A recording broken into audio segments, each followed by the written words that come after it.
बिस्मिल्लाहिर्रहमानिर्रहीम, अस्सलाम वालेकुम। आज इस लेक्चर में हम करेंगे फर्स्ट ईयर फिजिक्स के चैप्टर नंबर 3 के एक्सरसाइज के शॉर्ट क्वेश्चंस। तो देखते हैं कि हमारा फर्स्ट शॉर्ट क्वेश्चन हमसे क्या फरमाता है। What is the difference between uniform and variable velocity? From the explanation of variable velocity define acceleration, give system international unit of velocity and acceleration. अच्छा, इस क्वेश्चन में क्या कहता है? कहते हैं कि यूनिफॉर्म वेलोसिटी क्या है, बताएं वेरिएबल वेलोसिटी क्या है, दोनों में डिफरेंस क्या है। उसके बाद ज़ाहिर है वेरिएबल वेलोसिटी होगी तो एक्सेलरेशन भी आएगा, फिर बताएं कि एक्सेलरेशन क्या है, फिर बताएं एक्सेलरेशन की यूनिट क्या है, फिर बताएं वेलोसिटी की यूनिट क्या है। तो ये 4 से 5 चीज़ें आज इस फर्स्ट शॉर्ट क्वेश्चन में हमने डिस्कस करनी है। तो सबसे पहले देखें यूनिफॉर्म वेलोसिटी क्या होती है। तो यूनिफॉर्म वेलोसिटी, इसमें आपने कहना है when body covers equal displacement in equal intervals of time then the velocity is called uniform velocity. तब जो बॉडी की वेलोसिटी होगी वो क्या होगी? यूनिफॉर्म वेलोसिटी होगी। अब देखिए इसमें दो चीजें आ रही हैं। एक उसने कहा है कि इक्वल इंटरवल ऑफ टाइम हो, एक उसने कहा है इक्वल डिस्प्लेसमेंट हो। तो पहले देखते हैं कि इक्वल इंटरवल ऑफ टाइम, बाद में देखते हैं कि ये इक्वल डिस्प्लेसमेंट क्या है। तो यहां पर देखिए अगर ये हमारे पास एक गाड़ी है, ठीक है, अब यहां पर ना ये तकरीबन 4 सेकंड मूव करती है, यहां से यहां तक जाती है। ओके हो गया। अब हमने इसको इंटरवल्स में डिवाइड कर लिया है। इतने इंटरवल में जो टाइम गुजरा वो 1 सेकंड है, इतने इंटरवल में मजीद 1 सेकंड टाइम गुजरा तो 2 सेकंड हो गया, इतने इंटरवल में मजीद 1 सेकंड टाइम गुजरा तो 3 सेकंड हो गया, इतने इंटरवल में मजीद 1 सेकंड टाइम गुजरा तो 4 सेकंड हो गया। मतलब मैंने एक सेकंड के इंटरवल्स बना लिए। टोटल तो 4 सेकंड उसने मूव किया, मैंने एक सेकंड के इंटरवल बना लिए, उसके 4 हिस्से कर लिए, और हर इंटरवल कितने सेकंड का, कितने टाइम के? 1 सेकंड का। तो ये हमारे पास हो गया equal interval of time, 1 second 1 second 1 second 1 second. Okay. अब इक्वल डिस्प्लेसमेंट, इक्वल डिस्प्लेसमेंट। अब फॉर एग्जाम्पल ये जो गाड़ी है ना, ये यहां पर पहुंची, ये यहां पर पहुंची, और मैं कह रहा हूं इसने यहां से, बल्कि शुरू में पहले देखें जब टाइम t = 0 था तो डिस्प्लेसमेंट क्या था? 0 था, जब गाड़ी रुकी हुई थी। अब गाड़ी यहां से मूव की, यहां से मूव की, यहां पर आई। ओके। और कितना टाइम लगा? 1 सेकंड लगा। मैंने कहा भाई उसने जो डिस्प्लेसमेंट या डिस्टेंस जो कवर किया है वो उसने 20 मीटर किया है, ठीक है। अब यहां से यहां पर गई, अब मैंने कहा दोबारा से उसने कितना डिस्टेंस कवर किया है? 20 मीटर, ठीक है। सिर्फ एक इंटरवल की अगर बात करें, मैं पूरे की बात नहीं कर रहा, एक इंटरवल। अब इस इंटरवल में यहां से जब यहां पर गई है तब उसको 1 सेकंड लगा, और 1 सेकंड में उसने दोबारा कितना कवर किया? 20 मीटर। फिर जब यहां से यहां गई फिर इसको 1 सेकंड लगा, फिर उसने कितना कवर किया? 20 मीटर। अब यहां पर गौर से इसको सुनना है। देखिए 1 सेकंड में गाड़ी ने जो डिस्प्लेसमेंट कवर किया वो 20 मीटर था, नेक्स्ट 1 सेकंड में फिर 20 मीटर, नेक्स्ट 1 सेकंड में फिर 20 मीटर, नेक्स्ट 1 सेकंड में फिर 20 मीटर। तो ये हमारे पास इक्वल इंटरवल ऑफ टाइम में इक्वल डिस्प्लेसमेंट कवर हो रहा है। तो हम कहेंगे कि ये जो बॉडी है, ये जो कार है, इसकी वेलोसिटी क्या है? इसकी वेलोसिटी यूनिफॉर्म वेलोसिटी है। ओके हो गया। अब हम जरा इसको नीचे वाले में देखते हैं। यहां तो हमने एक इंटरवल की बात की थी ना, हम देखते हैं टोटल उसने कितना डिस्टेंस कवर किया। जब 1 सेकंड गुजरा उसने 20 मीटर डिस्टेंस कवर किया, जब 2 सेकंड गुजरे तो 20 + 20 40 मीटर हो गया, जब 3 सेकंड गुजरे 20 + 20 + 20 टोटल उसने 60 मीटर कवर कर लिया, जब 4 सेकंड गुजरे तो 20 + 20 + 20 + 20 80 मीटर कवर कर लिया। यानी कि यहां से लेकर यहां तक जो उसने डिस्प्लेसमेंट कवर किया वो 80 मीटर था। और लेकिन हर सेकंड में कितना किया है? 20 मीटर। 40 - 20 20 मीटर, 60 - 40 20 मीटर, 80 - 60 20 मीटर। हर सेकंड में 20 मीटर उसने डिस्टेंस कवर किया है, ठीक है। तो ये हमारे पास होता है कि अगर इक्वल डिस्प्लेसमेंट कवर हो in equal interval of time में, तो ऐसी इस टाइम हम फिर वेलोसिटी को क्या कहेंगे? यूनिफॉर्म वेलोसिटी, ठीक है। अब देखते हैं वेरिएबल वेलोसिटी क्या होती है। वेरिएबल वेलोसिटी की डेफिनेशन सबसे पहले देखें कि body covers unequal displacement, body covers unequal displacement in equal interval of time. कि अनइक्वल डिस्प्लेसमेंट कवर करे लेकिन इक्वल इंटरवल ऑफ टाइम में करे, तो ऐसी वेलोसिटी को हम क्या कहते हैं? Variable velocity. अब यहां पर किस तरह से हम इसको करेंगे? फॉर एग्जांपल अब इसको हम खत्म कर देते हैं। भाई ये तो यूनिफॉर्म वेलोसिटी का केस था, तो ये यहां से खत्म। अब फॉर एग्जाम्पल 1 सेकंड में उसने जो डिस्टेंस कवर किया ना वो 10 मीटर था। कितना? 10 मीटर। अब अगले 1 सेकंड में उसने गाड़ी को रेस दी, अगले 1 सेकंड में उसने क्या किया? गाड़ी को रेस दी। तो यहां पर उसने कवर कर लिया 30 मीटर। ओके हो गया। फिर अगले सेकंड में उसने गाड़ी को और ज्यादा रेस दी, फिर ठीक है, तो फिर उसने कितना कवर किया? फॉर एग्जाम्पल बल्कि अगले उस सेकंड में उसने गाड़ी को थोड़ा सा ब्रेक लगाई, उसको थोड़ा सा स्लो कर लिया, तो उसमें उसने कवर किया 20 मीटर। फिर नेक्स्ट उसने 3 से 4 सेकंड, मतलब इस इंटरवल में, इस 1 सेकंड में उसने कितना डिस्टेंस कवर किया? हमारे पास उसने फिर से 20 मीटर ही किया। अब यहां पे गौर से देखना है, पहले सेकंड में उसने डिस्टेंस कवर किया 10 मीटर, दूसरा जब 1 सेकंड मजीद गुजरा उसने मजीद 30 मीटर डिस्टेंस कवर किया। जब मजीद 1 सेकंड गुजरा फिर उसने 20 मीटर किया, फिर 1 सेकंड में उसने 20 मीटर किया। यहां पर देखिए, मुझे बताएं कि क्या हर सेकंड में बॉडी इक्वल डिस्प्लेसमेंट कवर कर रही है? भाई किसी में 10 कर रही है, 10 मीटर कर रही है, किसी सेकंड में 20 मीटर कर रही है, किसी सेकंड में 30 मीटर कर रही है। तो ये हमारे पास होता है इंटरवल, तो वही है 1 सेकंड 1 सेकंड 1 सेकंड 1 सेकंड, लेकिन जो बॉडी डिस्प्लेसमेंट कवर कर रही है वो अनइक्वल हो गया है। 10 मीटर, फिर 30 मीटर, फिर 20 मीटर, फिर नेक्स्ट सेकंड में 20 मीटर, तो ये अनइक्वल हो गया है। ठीक है, तो इस टाइम अब जो इसकी वेलोसिटी वो हमारे पास क्या है? वो इसकी वेरिएबल वेलोसिटी है। ठीक है, अगर यहां पर हम टोटल देखें कि टोटल इसने कब कितना कवर किया, तो वो चीज देखते हैं। 1 सेकंड में 10 मीटर, ठीक है, दूसरे सेकंड में 30 + 10 40 मीटर, तीसरे सेकंड में 30 + 10 + 20 50, और चौथे सेकंड में 30 और 10 40 और 60, यहां पर कितना आएगा? 60।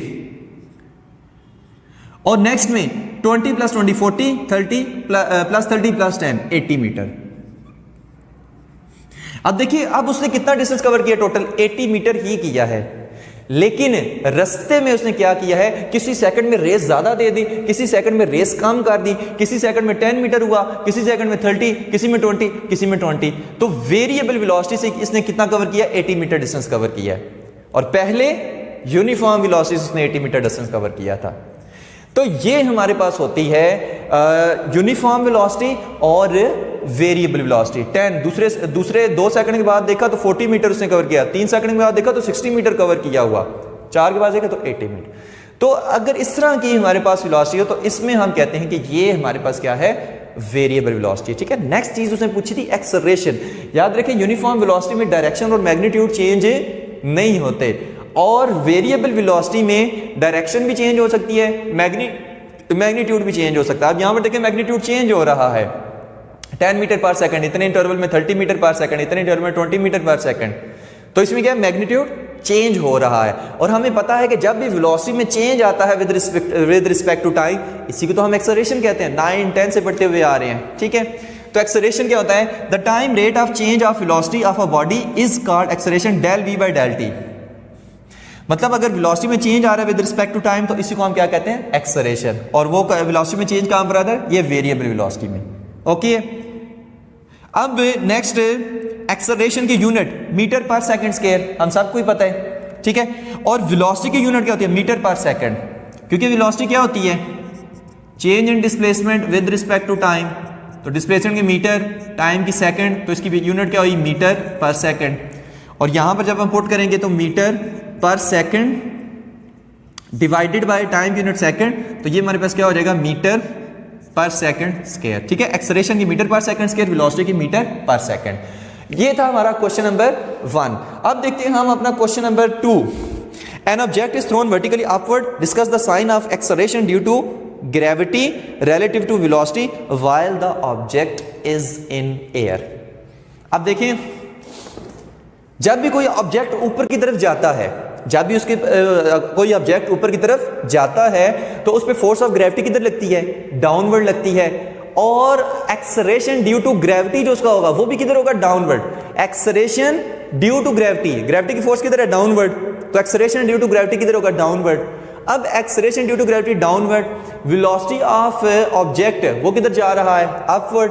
तो उसने पूछा है बताएं एक्सेलरेशन जो ड्यू टू ग्रेविटी है उसका साइन क्या होगा। ठीक है, तो इसमें कुछ टर्मिनोलॉजीज लेते हैं। यहां पर देखिए ये वो बॉल है, ये वो बॉल है और इसको हमने थ्रो किया अपवर्ड, अपवर्ड यानी इसकी वेलोसिटी किधर है, अपवर्ड है। इसमें जो फोर्स ऑफ ग्रेविटी लग रही है वो किधर है, डाउनवर्ड है। तो acceleration due to gravity, acceleration, acceleration due to gravity, देखिए ग्रेविटी की फोर्स किधर है, डाउनवर्ड। तो एक्सेलरेशन ड्यू टू ग्रेविटी इसका किधर होगा, वो भी downward. Acceleration due to gravity किधर है, डाउनवर्ड है। ऐसे ही है ना। अब देखिए जैसे जैसे बॉडी ऊपर जाएगा वैसे वैसे वेलोसिटी क्या होगी, इसकी डिक्रीज होगी। ऐसे जाते रहे डिक्रीज होती होती होती बिल्कुल हाईएस्ट पॉइंट वेलोसिटी जीरो। ऐसे ही है। तो जैसे जैसे बॉडी ऊपर जा रहा है, ये अपवर्ड वाला केस है। ठीक है, अपवर्ड जब जा रही है बॉडी, अपवर्ड अकेले से, तो वेलोसिटी क्या हो रही है, वेलोसिटी डिक्रीज हो रही है। ऐसे ही है। और वेलोसिटी डिक्रीज हो रही है तो इसमें हमारे पास एक्सेलरेशन क्या होगा, एक्सेलरेशन ड्यू टू ग्रेविटी वो हमारे पास क्या होगा, वो नेगेटिव होगा। क्यों, वेलोसिटी अपवर्ड, एक्सेलरेशन डाउनवर्ड, तो एक्सेलरेशन क्या हो जाएगा, एक्सेलरेशन नेगेटिव एक्सेलरेशन होगा। यानी कि इसमें कौन सा केस आ रहा है, वेलोसिटी ऐसे अपवर्ड, एक्सेलरेशन डाउनवर्ड, यानी दोनों क्या हैं, एंटी पैरेलल हैं। दोनों क्या हैं, एंटी पैरेलल हैं। ओके हो गया। अब यहां पर देख रहे हैं, देखिए याद रखें जब भी बॉडी ऊपर की तरफ जाता है एक्सेलरेशन ड्यू टू ग्रेविटी उसका डाउनवर्ड है। इसका मतलब है कि जो वेलोसिटी है वो डिक्रीज हो रही है। इसका मतलब है एक्सेलरेशन क्या है, नेगेटिव है। याद रखें जब भी वेलोसिटी डिक्रीज होगी आपने कहना है एक्सेलरेशन उसका नेगेटिव है। और वेलोसिटी और एक्सेलरेशन दोनों फिर एंटी पैरेलल हैं। फिर से इस बात को रिपीट कर रहे हैं कि जब भी वेलोसिटी डिक्रीज होगी तो आपने कहना है कि एक्सेलरेशन ड्यू टू ग्रेविटी वो उसका नेगेटिव होगा और वेलोसिटी और एक्सेलरेशन दोनों एंटी पैरेलल होंगे। ओके है। अब इसका दूसरा केस देखते हैं। अगर ये बॉडी अपवर्ड नहीं, अगर ये बॉडी डाउनवर्ड मूव कर रही हो, अगर डाउनवर्ड मूव कर रही हो, अब देखें अब इसकी वेलोसिटी भी डाउनवर्ड और एक्सेलरेशन ड्यू टू ग्रेविटी वो भी डाउनवर्ड। ऐसा ही है। अब यहां पर देखिए याद रखें जब बॉडी बिल्कुल हाईएस्ट पॉइंट से नीचे आती है तो उसकी वेलोसिटी क्या होती है, इंक्रीज होती है।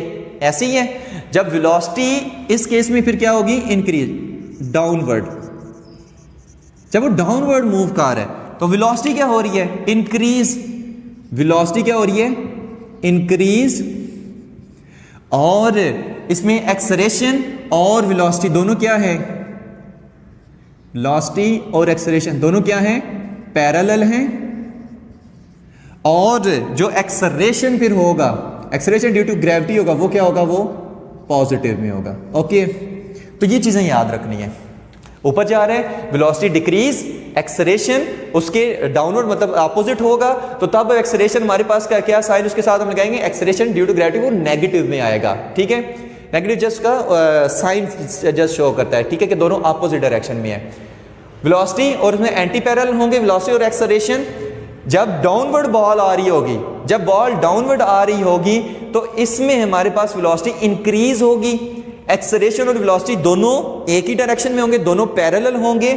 और एक्सेलरेशन फिर हम जब लेंगे वो पॉजिटिव लेंगे।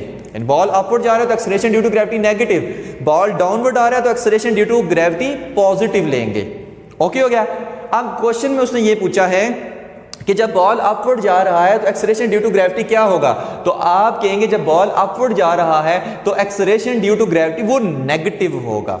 वो क्या होगा, नेगेटिव होगा। ओके, रिलेटिव टू वेलोसिटी, क्योंकि वेलोसिटी ऐसी डिक्रीज हो रही है, अपवर्ड हो जा रहा है, acceleration downward. Sign of acceleration due to gravity is negative, इसका आपको 1 नंबर मिलेगा। ठीक है, इस सारी का आपको 1 नंबर मजीद मिलेगा। यहां पर देखना है, the direction of acceleration due to gravity is opposite to the direction of the object moving upward in the air. अब जाहिर है जो डायरेक्शन है ऑब्जेक्ट के ऊपर मूव करने की, उससे क्या है, एक्सेलरेशन अपोजिट है। ठीक है, एक्सेलरेशन डाउनवर्ड, ऑब्जेक्ट अपवर्ड जा रहा है। So when the object is thrown vertically upward the sign of acceleration relative to velocity is negative. Sign is relative to velocity is negative, velocity upward acceleration downward, तो हमारे पास acceleration इसमें क्या आएगा, negative आएगा। यानी आप ये समझ लें कि बॉडी अपवर्ड जा रहा है या डाउनवर्ड आ रहा है, एक्सेलरेशन डाउनवर्ड ही होगा। ओके हो गया, तो ये था हमारा question number 2। Next chart question है question number 3, can the velocity of an object reverse direction when acceleration is constant, if so give an example. कहता है कि क्या वेलोसिटी ऑफ ऑब्जेक्ट अपनी डायरेक्शन रिवर्स कर सकती है जबकि एक्सेलरेशन कांस्टेंट हो, मतलब एक्सेलरेशन कांस्टेंट हो और जो वेलोसिटी ऑफ ऑब्जेक्ट है वो अपनी डायरेक्शन रिवर्स कर जाए, क्या ऐसा पॉसिबल है? अगर पॉसिबल है तो इसकी कोई ना कोई एग्जांपल दें। ठीक है, तो सबसे पहले आपने क्या लिखना है, yes it can be possible. इसका आपको 1 नंबर मिलेगा। टोटल 2 नंबर का शॉर्ट क्वेश्चन होता है, इसी का सिर्फ 1 नंबर है, बाकी इतनी जो है एक्सप्लेनेशन का अगला 1 नंबर है। तो आपने कहना yes it can be possible. पहले इसको पढ़ते हैं, उसके बाद देखते हैं कि इसमें क्या कहा गया और ये किस तरह से हम डिफाइन करेंगे। When a body is thrown vertically upward, its velocity goes on decreasing due to gravity and becomes zero at maximum height. After that, it will reverse its direction of velocity, but the acceleration remains constant during the whole flight. वो कह रहा है कि acceleration constant रहते हुए velocity of object अपनी direction reverse कर सकती है। कब? जब हम बॉल को upward फेंकें और upward जाते जाते जाते उसकी velocity decrease हो, maximum height पर उसकी velocity 0 हो जाए, और जब नीचे आए तो उसकी वेलोसिटी फिर से इंक्रीज हो, तो इस होल फ्लाइट में एक्सेलरेशन क्या रहेगा, कांस्टेंट रहेगा। क्यों? वो चीज देखते हैं। देखें हमारे पास ये क्या है, ग्राउंड है, और ग्राउंड से हमने एक बॉल को ऊपर फेंका, और जब बॉल ऊपर जा रही है तो उसकी जो वेलोसिटी है वो क्या होगी, वो डिक्रीज होगी, ग्रेजुअली क्या होगी, डिक्रीज होगी जैसे जैसे ऊपर जाएगी। और यहां पर वेलोसिटी 0 एट हाईएस्ट पॉइंट, और फिर जब वो नीचे आएगी तो इसमें उसकी जो वेलोसिटी है वो क्या होगी, इंक्रीज होगी। अब ये वो केस है कि जिसमें वेलोसिटी ऑफ ऑब्जेक्ट ने अपनी डायरेक्शन चेंज कर ली, मतलब पहले ऐसे अपवर्ड जा रही थी, अब वेलोसिटी ऑफ ऑब्जेक्ट किधर है, नीचे। तो ये वो केस हो गया कि जिसमें वेलोसिटी अपनी डायरेक्शन रिवर्स कर जाती है। अब देखते हैं इसमें एक्सेलरेशन के साथ क्या हुआ। देखिए हम हमेशा क्या कहते हैं कि एक्सेलरेशन, जब बॉडी अपवर्ड जा रही है तो एक्सेलरेशन किस वजह से है, पहले ये तो देखें, एक्सेलरेशन ड्यू टू ग्रेविटी। अब गौर से देखें कि acceleration due to gravity, gravity की वजह से जो एक्सेलरेशन है, अगर ग्रेविटी की फोर्स ना हो तो एक्सेलरेशन ना हो, तो एक्सेलरेशन ड्यू टू ग्रेविटी। अब देखिए एक्सेलरेशन ड्यू टू ग्रेविटी, तो ग्रेविटी की वैल्यू जो होती है near the surface of earth वो कितनी होती है, 9.8 मीटर पर सेकंड स्क्वायर, और ये क्या होती है, कांस्टेंट होती है। Near the surface of earth gravity की वैल्यू क्या होती है, कांस्टेंट होती है। और यहां पर क्या, acceleration due to gravity, acceleration due to gravity. अब यहां पर देखिए ग्रेविटी की वैल्यू चेंज नहीं हो रही, यानी एक्सेलरेशन ड्यू टू ग्रेविटी की जो एक्सेलरेशन ड्यू टू ग्रेविटी वो भी क्या रहेगा, कांस्टेंट रहेगा। यहां से ऊपर जा रहे हैं, ऊपर से नीचे आ रहे हैं, ड्यूरिंग होल फ्लाइट एक्सेलरेशन क्या रहेगा, कांस्टेंट रहेगा, क्योंकि एक्सेलरेशन क्या है, ड्यू टू ग्रेविटी, उसकी वैल्यू क्या है, 9.8 मीटर पर सेकंड स्क्वायर। तो होल फ्लाइट में एक्सेलरेशन क्या रहेगा, कांस्टेंट रहेगा, जबकि वेलोसिटी ऑफ ऑब्जेक्ट अपनी डायरेक्शन रिवर्स भी कर जाएगी, ऊपर जाके एकदम रिवर्स करेगी ना, पहले ऐसे जा रही है फिर ऐसे आ रही है। ठीक है, तो इस होल फ्लाइट में एक्सेलरेशन क्या रहेगा, कांस्टेंट रहेगा। नेक्स्ट क्वेश्चन है question number 4, specify the correct statements है। अब इसमें आपने क्या करनी है, करेक्ट स्टेटमेंट ढूंढनी है कि कौन कौन से स्टेटमेंट करेक्ट है। तो specify the correct statements, N object can have a constant velocity even its speed is changing है। कहता है कि क्या ऐसा पॉसिबल है कि ऑब्जेक्ट की जो वेलोसिटी है वो कांस्टेंट रहे जबकि उसकी स्पीड जो है वो चेंज हो रही है। तो यहां पर गौर से देखिए वेलोसिटी क्या है, एक वेक्टर क्वांटिटी है। वेलोसिटी क्या है, एक वेक्टर क्वांटिटी है जिसका मैग्नीट्यूड भी होगा और जिसकी डायरेक्शन भी होगी। ठीक है, मैग्नीट्यूड भी है और जिसकी डायरेक्शन भी है। ओके हो गया। अब यहां पर देखिए जो हमारे पास स्पीड है उसके पास क्या है, सिर्फ मैग्नीट्यूड है। स्पीड एक स्केलर क्वांटिटी है और स्पीड में हम जस्ट मैग्नीट्यूड कंसीडर करते हैं, उसमें डायरेक्शन इन्वॉल्व नहीं होती। तो क्या मैं वेलोसिटी की जो मैग्नीट्यूड है इसकी जगह मैं स्पीड भी तो लिख सकता हूं, ऐसा ही है ना। तो यहां पर मैं क्या लिखूंगा, इसके मैग्नीट्यूड की जगह स्पीड लिख दूंगा। ठीक है, तो वेलोसिटी क्या हुई, स्पीड और वेलोसिटी के पास क्या दो चीजें कौन सी होती है, स्पीड और डायरेक्शन। ओके हो गया। अब कहा क्या गया है, an object can have a constant velocity even its speed is changing. कहते हैं कि अगर हमारे पास जो स्पीड है वो चेंज हो जाए, मतलब चेंज हो रही हो, तो क्या जो वेलोसिटी है वो उसकी कांस्टेंट रहेगी? भाई ऐसा पॉसिबल नहीं है। दोनों में से कोई भी एक चेंज होगा, स्पीड चेंज होगी या डायरेक्शन चेंज होगी, दोनों में से कोई भी एक चेंज होगा तो वेलोसिटी चेंज हो जाएगी। यानी कि ये जो पहली स्टेटमेंट है ये क्या है, इनकरेक्ट है। ओके हो गया। अब आते हैं दूसरी स्टेटमेंट की तरफ कि दूसरी स्टेटमेंट हमसे क्या कहती है। दूसरी स्टेटमेंट कहती है an object can have a constant speed even its velocity is changing. कहता है कि क्या ऐसा पॉसिबल है कि ऑब्जेक्ट की जो स्पीड है, ऑब्जेक्ट की जो स्पीड है वो कांस्टेंट हो जबकि वेलोसिटी चेंज हो रही हो। अब वो चीज देखते हैं। देखें वेलोसिटी, फिर से वेलोसिटी क्या हुई, स्पीड इनटू डायरेक्शन। वेलोसिटी के पास क्या होता है, स्पीड और डायरेक्शन। अब ऐसा कौन सा केस है, अगर एक बॉडी सर्कल में मूव कर रही है, अगर एक बॉडी सर्कल में मूव कर रही है तो उस केस में क्या होती है, स्पीड चेंज नहीं होती, वेलोसिटी चेंज हो जाती है। ठीक है। अब यहां पर देखिए, मैं ऐसे एक पत्थर को ऐसे सर्कल में घुमा रहा हूं, जब ऐसे मैं घुमा रहा हूं तो सर्कल में मूव करते हुए पत्थर की स्पीड चेंज कोई नहीं हो रही, यानी मैग्नीट्यूड जो उसका चेंज है वो नहीं हो रहा, लेकिन वेलोसिटी चेंज हो रही है। किस तरह से, यहां पर देखिए इस पॉइंट पर अगर मैं कहूं कि उस बॉडी की वेलोसिटी किधर है तो आप एक टेंजेंट खींचेंगे, भाई उसकी वेलोसिटी की डायरेक्शन इधर है। जब वो ऑब्जेक्ट यहां पर पहुंचा तब उसकी वेलोसिटी की डायरेक्शन किधर है, इधर। ठीक है, अलोंग द टेंजेंट। जब यहां पर पहुंचा इधर, अलोंग द टेंजेंट। जब यहां पर पहुंचा इधर, अलोंग द टेंजेंट। ठीक है, उसका अलोंग द टेंजेंट मतलब हम उसका टेंजेंट उसका खींच रहे हैं। ठीक है, यहां पर देखिए वेलोसिटी की डायरेक्शन चेंज हो रही है, पहले इधर, फिर इधर, फिर इधर, फिर इधर। अब यहां पर देखिए स्पीड चेंज नहीं हो रही, स्पीड कांस्टेंट है, स्पीड चेंज कोई नहीं हो रही, डायरेक्शन चेंज हो रही है। और मैंने क्या कहा था, स्पीड या डायरेक्शन दोनों में से कोई भी एक भी अगर चीज चेंज हो जाए तो वेलोसिटी चेंज हो जाएगी। ऐसा ही है ना। तो यहां पर स्पीड चेंज हो रही है, यहां पर डायरेक्शन चेंज हो रही है, इस वजह से वेलोसिटी क्या होगी, चेंज होगी। तो वही तो उसने कहा है an object can have a constant speed even its velocity changing. क्या ऐसा पॉसिबल है? भाई ऐसा पॉसिबल है अगर बॉडी सर्कल में मूव कर रही हो। ठीक है, तो ये हमारे पास क्या है, स्टेटमेंट करेक्ट है।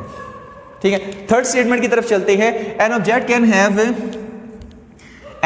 Have a zero velocity even its acceleration is not zero. क्या ऐसा पॉसिबल है? भाई ऐसा पॉसिबल है। अभी हमने केस देखा है कि अगर हम एक बॉल को ऊपर ऐसे फेंकें और हाईएस्ट पॉइंट पर जाकर वो बॉल नीचे वापस आ जाए, तो यहां पर देखें बॉल जब हाईएस्ट पॉइंट पर जाए, बॉल को मैंने आप पर फेंका है, बॉल जब हाईएस्ट पॉइंट पर जाएगी तो उसकी वेलोसिटी क्या है, जीरो। लेकिन एक्सेलरेशन ड्यू टू ग्रेविटी वो तो नहीं जीरो हुआ। ठीक है, एक्सेलरेशन ड्यू टू ग्रेविटी वो तो जीरो नहीं हुआ। तो इस केस में a is not equal to zero but v is equal to zero. तो ये भी हमारे पास स्टेटमेंट क्या करेक्ट है। An object can have a zero velocity even its acceleration is not zero. तो ये भी स्टेटमेंट करेक्ट है। ठीक है, फॉर लास्ट वाली देखते हैं। An object subjected to a constant acceleration can reverse its velocity. अगर कांस्टेंट एक्सेलरेशन हो तो जो ऑब्जेक्ट है वो अपनी वेलोसिटी की डायरेक्शन रिवर्स कर सकता है। भाई वो ये वाला केस है। ओके हो गया, जो हमने क्वेश्चन नंबर 3 में देखा है। तो ये भी स्टेटमेंट क्या है, करेक्ट है। यानी इन चारों स्टेटमेंट में से पहली सिर्फ गलत है, बाकी तीनों क्या है, करेक्ट है। तो ये था हमारा क्वेश्चन नंबर 4। ओके, अब देखते हैं अपना क्वेश्चन नंबर 5। क्वेश्चन नंबर 5 में क्या कहता है, a man standing on the top of tower throws a ball straight up with initial velocity vi and at the same time throws a second ball straight down with the same speed. Which ball will have a larger speed even it strikes when it strikes the ground? Ignore air friction. अब पहले question को समझते हैं कि question में क्या कहा गया है। ठीक है, तो हम ये वाला रेस कर रहे हैं, सिर्फ वो वाला रहने देंगे और हमारे जो लेफ्ट साइड पर है सिर्फ इसको रहने देते हैं। आसान सा क्वेश्चन है। सबसे पहले क्वेश्चन को समझते हैं। ठीक है, क्वेश्चन में क्या कहता है कि एक हमारे पास ये टावर है, एक हमारे पास ये टावर है, कोई बड़ा सा टावर है, ये क्या है, टावर है, और ये टावर का क्या है, टॉप है, टावर का छत कह लें, ये टावर का टॉप है, और इस पे एक बंदा खड़ा हुआ है। अच्छा बंदा देखें, टावर से बड़ा हम बंदा बनाएंगे, ठीक है, जस्ट समझाने के लिए। ये बंदा है जिसके ये 2 हाथ हैं ऐसे, ठीक हो गया। अब यहां पर देखें टावर छोटू सा, बंदे के हाथ इतने बड़े हैं कि टावर से भी बाहर जा रहे हैं, ठीक है। ये जस्ट समझाने के लिए मैंने हाथ इसके इतने इतने बड़े बनाए हुए हैं, चीज को समझाने के लिए जस्ट, ठीक है। अब इसने दोनों हाथों में बॉल उठाई हुई है, दोनों हाथों में क्या की हुई है, बॉल उठाई हुई है, एक ये उठाई हुई है, एक ये उठाई हुई है, ठीक है। अब वो क्या करता है कि इस बॉल को यहां पर ऐसे नीचे फेंकता है, ठीक है, ऐसे नीचे फेंकता है विद इनिशियल वेलोसिटी। मान ले वो इनिशियल वेलोसिटी कितनी है, 30 मीटर पर सेकंड से। सेम उसी टाइम इस बॉल को वो ऊपर फेंकता है, दोनों हाथों में ऐसे बॉल पकड़ी हुई है ना, ऐसे फेंकेगा ये चीज, ठीक है।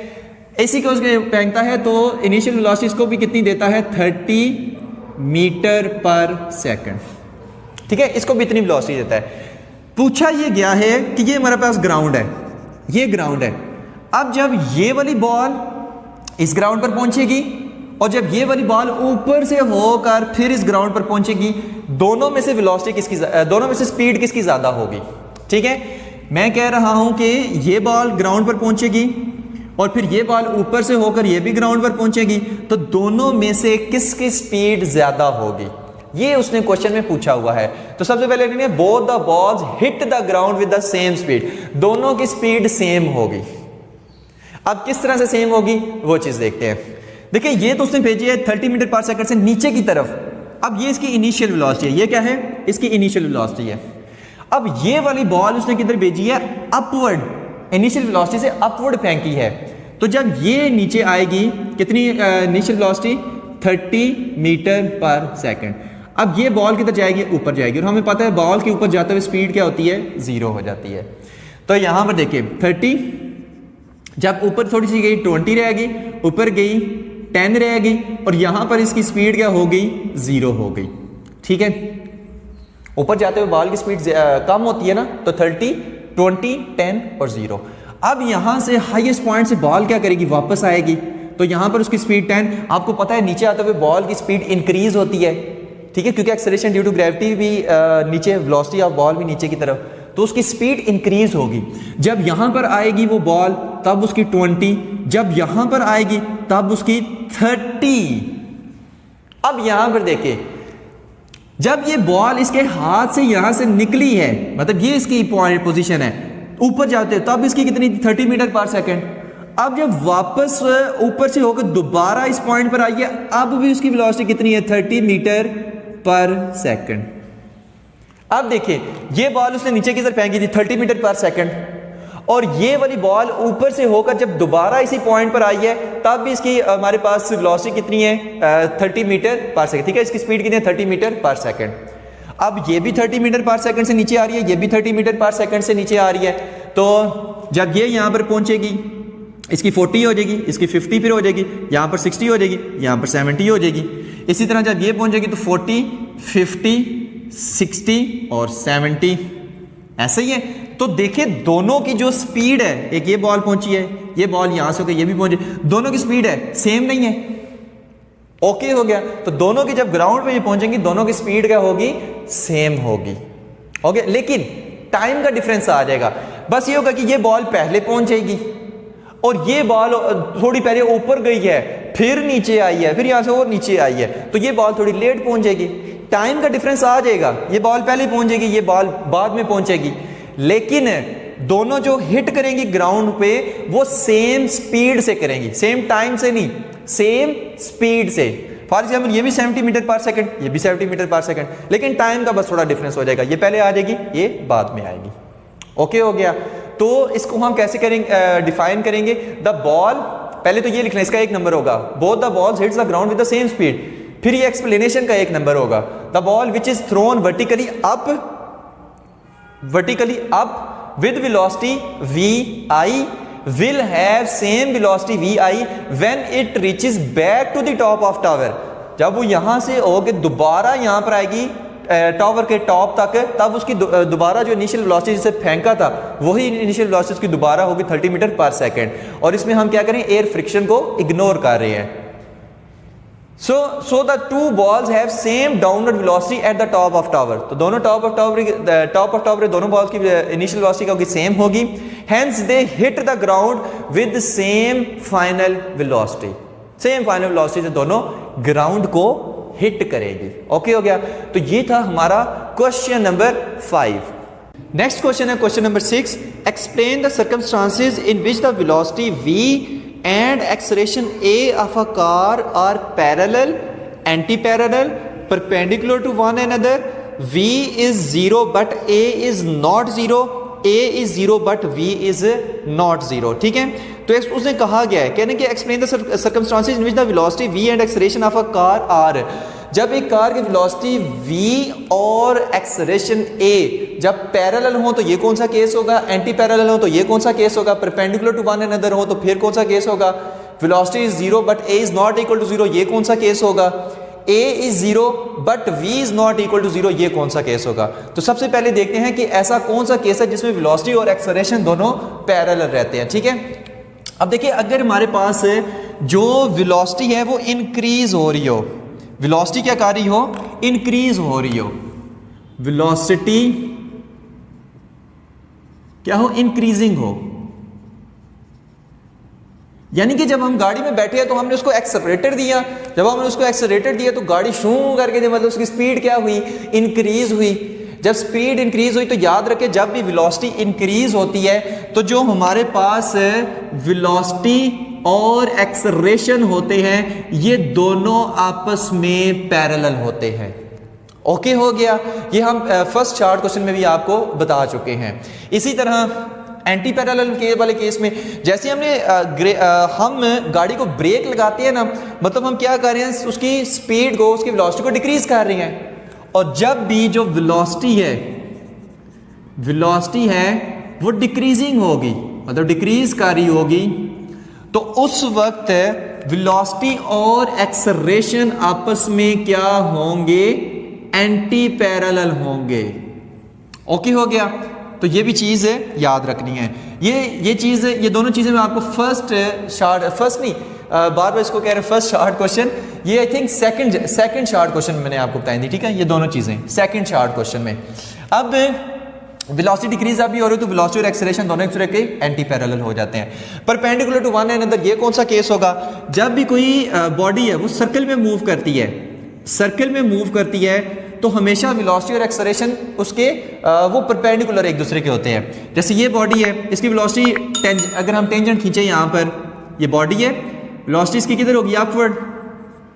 एक्सेलरेशन हमेशा सर्कल में मूव करते हुए बॉडीज का एक्सेलरेशन हमेशा सेंटर की तरफ होता है।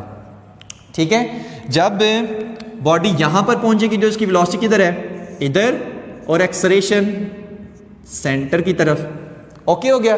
तो अगर कोई बॉडी सर्कल में मूव कर रही हो तो ये ऐसा केस होता है कि जिसमें वेलोसिटी और एक्सेलरेशन क्या होंगे, परपेंडिकुलर होंगे, तो परपेंडिकुलर टू वन अनदर, तो ये वाला केस होगा।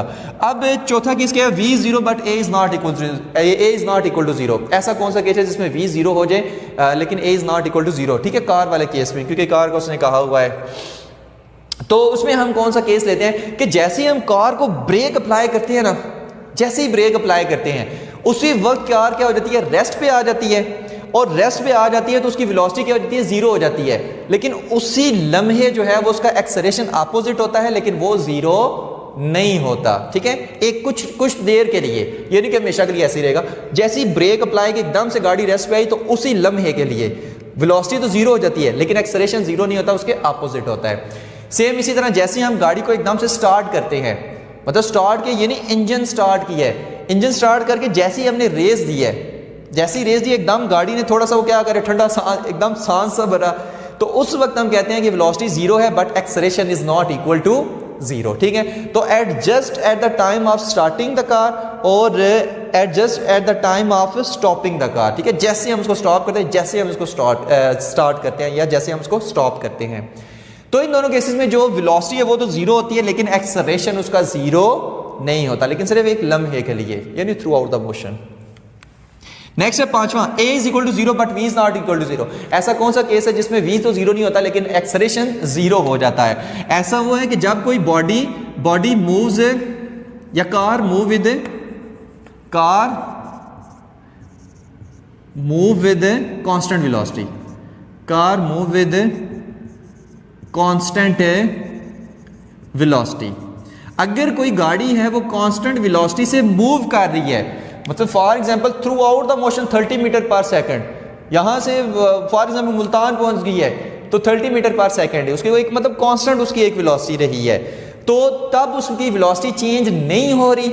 और अगर वेलोसिटी चेंज नहीं हो रही, इसका मतलब है delta v is equal to zero है। मैं ये नहीं कह रहा v जीरो है, मैं कह रहा हूं delta v is equal to zero है, change in velocity is equal to zero है, तो एक्सेलरेशन क्या हो जाएगा? जीरो। तो आपने कहना अगर बॉडी कांस्टेंट वेलोसिटी से मूव कर रही है तो उसमें चेंज इन वेलोसिटी जीरो है, लिहाजा उसका एक्सेलरेशन जीरो है। तो a is zero but v is not equal to zero, ये तब केस लगेगा जब बॉडी एक कांस्टेंट वेलोसिटी से मूव कर रही है। नेक्स्ट है question number 7, motion with constant velocity is a special case of motion with constant acceleration, is this statement is true? कहता है कांस्टेंट वेलोसिटी से अगर ये कोई बॉडी मूव कर रही है तो उसका जो एक्सेलरेशन कांस्टेंट है ये एक स्पेशल केस है, क्या ये स्टेटमेंट ट्रू है? तो हम सबसे पहले इसको लिखेंगे yes it is true, yes it is true, इसका एक नंबर होगा, बाकी इसका एक नंबर होगा। अब देखें वही केस है, जब कोई भी गाड़ी है वो कांस्टेंट वेलोसिटी से मूव कर रही है तो उसमें चेंज इन वेलोसिटी क्या? जीरो। इसका मतलब है उसका एक्सेलरेशन क्या होगा? जीरो होगा।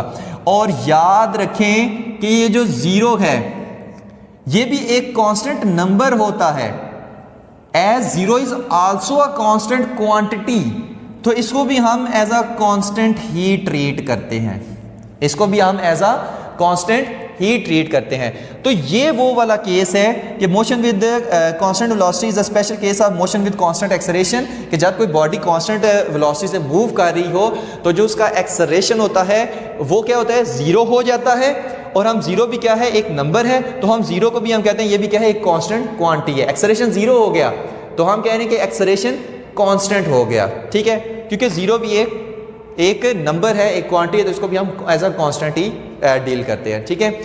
अब यहां पर देखिए उसने कहा है कि वेलोसिटी कांस्टेंट है तो एक्सेलरेशन जीरो हो जाएगा, लेकिन याद रखिए अगर एक्सेलरेशन कांस्टेंट है तो जरूरी नहीं कि वेलोसिटी जीरो हो जाए।